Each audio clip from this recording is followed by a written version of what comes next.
বাবার মন্দিরে আজকে পুজো দিয়ে বাড়িতে না ফিরে গেছিলাম বাপের বাড়িতে। আর বাপের বাড়িতে গিয়ে দুপুরবেলা খাওয়া দাওয়া সেরে কুটুসের তো বদমাইশির শেষ নেই। ও এইভাবে রাস্তায় নাচতে থাকছে, তার কারণ হচ্ছে আমাদের পাড়াতে একটা অনুষ্ঠান বাড়ি চলছিল, সেইখানে গান চলছে, তাই ও এইভাবে নাচছে। ও কিছুতেই ঘুমাবে না। অনেক কষ্টে ধরে বেঁধে এনে ঘুম তো পাড়িয়ে দিয়েছি, কিন্তু সন্ধ্যা হয়ে গেছে আর ঘুম থেকে উঠছে না। এখন বাড়ি যাওয়ার পালা, অর্থাৎ শ্বশুর বাড়িতে ফিরবো।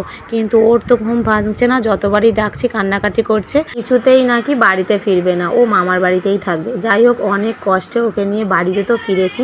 আর শাড়ি পরে ফিরিনি, কারণ শাড়ি পরে কুটুসকে নিয়ে আসতে প্রচণ্ড অসুবিধা হয় আমাদের স্কুটিতে। তাই মা ফেরার পথে বোনের একটা চুড়িদার দিয়েছিল, সেটা পরেই বাড়িতে ফিরেছি। আর পুজোর শাড়িটা পরে ফিরিনি। আর এদিকে কুটুস বাড়িতে ফিরেই জামা কাপড় না চেঞ্জ করেই চিপস খেতে বসে পড়েছে।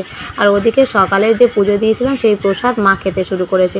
ততক্ষণে জামা কাপড় ছেড়ে আমি কুটুসের খাবারটা বানিয়ে নিয়েছি, তার কারণ ওর ঘুম থেকে তুলেই নিয়ে চলে আসা হয়েছে, মামার বাড়িতে খাওয়ার সময় পায়নি।